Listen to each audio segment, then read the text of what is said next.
Hey there. Yesterday you guys completed session 67 for our unit on Roll of Thunder, Hear My Cry. And you were required to read chapters 3 and 4. And so I thought I'd make just a really quick video reviewing kind of the main points from those chapters, as well as some of the study guide that you were supposed to complete as you did the reading.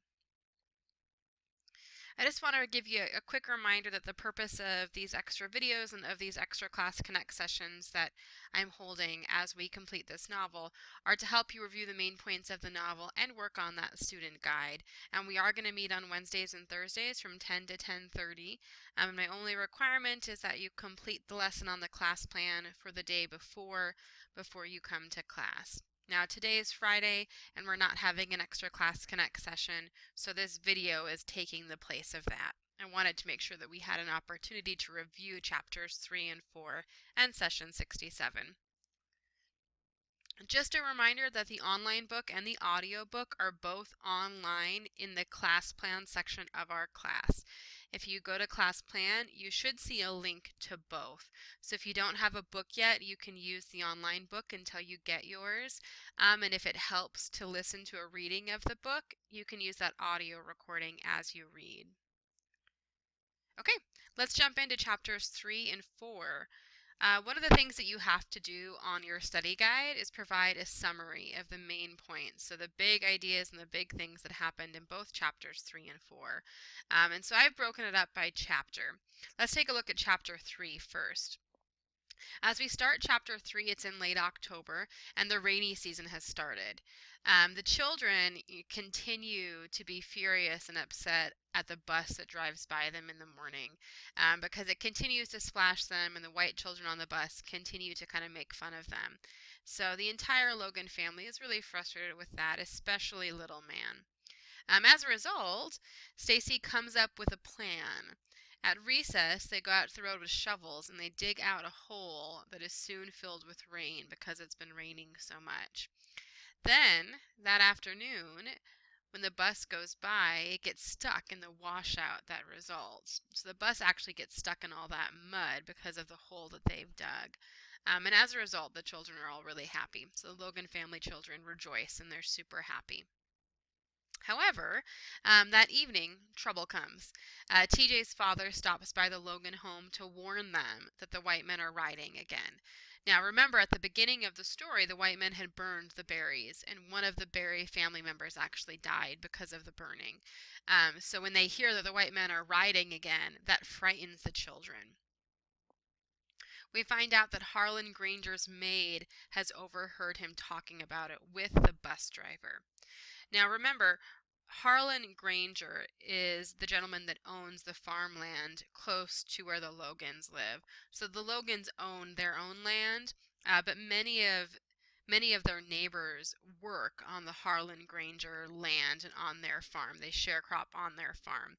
And Harlan Granger is always trying to get the land from the Logans and trying to convince them to sell to him. When the children hear about this, they are terrified that they have caused the trouble. They're worried that because of the stunt they pulled with the bus, that's why the white men are riding again. So they're really frightened. You know, they're probably afraid that what happened to the Berries could happen to them and to their family. That night, Cassie spies a caravan of cars coming up to their house, which further frightens her. She sees a man get out, he shakes his head, and then he motions for the caravan to go the other way. So the men end up leaving. Cassie also spies LT hiding in the shadows with a shotgun. And we can kind of infer and assume that LT is hiding out there to protect them. Okay, chapter 4 starts, and when chapter 4 starts, we see that the children have spent a couple of weeks just feeling terribly guilty about the bus accidents. They feel terribly guilty. They're upset. They're kind of guilt-ridden, but they refuse to confess that it was them that dug the hole that caused the bus to wash out.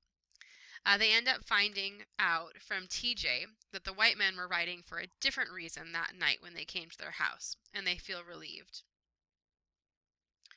On the way to school one day, TJ shows Stacy a cheat sheet he made for class. And remember, Stacy and TJ are both in Mama's class, because Mama teaches 7th grade. So Stacy's mom is their teacher. So here on the way to school one day, TJ shows Stacy this cheat sheet that he's made. Stacy grabs it and rips it up. But being TJ, he makes another one later on that day at lunch. Then, during the test, he passes that cheat sheet to Stacy, and his mom, their teacher, catches Stacy. Stacy refuses to rat out his friend, though. His pride gets in the way. He won't rat out his friend TJ, so he ends up getting in trouble, even though it's not his fault at all. However, despite him being, too proud to rat out his friend, after school he ends up chasing TJ to the Wallace store and he beats him up. LT happens to see all of this at the store and he breaks up the fight. He also tells the kids that he's not going to tell on them for going to the Wallace store because he expects them to do the right thing and to make that decision on their own for whether or not they want to tell their mom. Now remember, the children were forbidden by their father to go to the Wallace store, so they're not supposed to be up there. When they get home, they see the Granger car leaving their house. Big Ma explains that Mr. Granger was there bothering her to sell the land to him again. And she goes on to explain to the children how her husband bought that land years ago, and just how important it is for them to keep the land. So they're refusing to sell the land to the Grangers.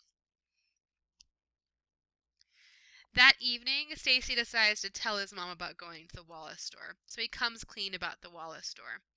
She decides not to punish him right away, and instead takes him on a special errand to visit the Berries, to visit the Berry family.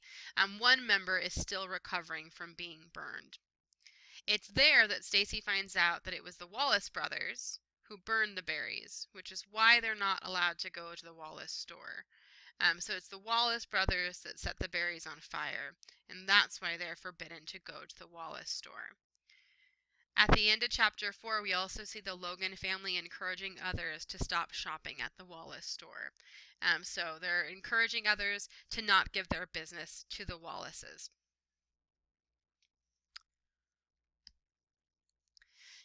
Another part of your study guide asks you to complete the character section.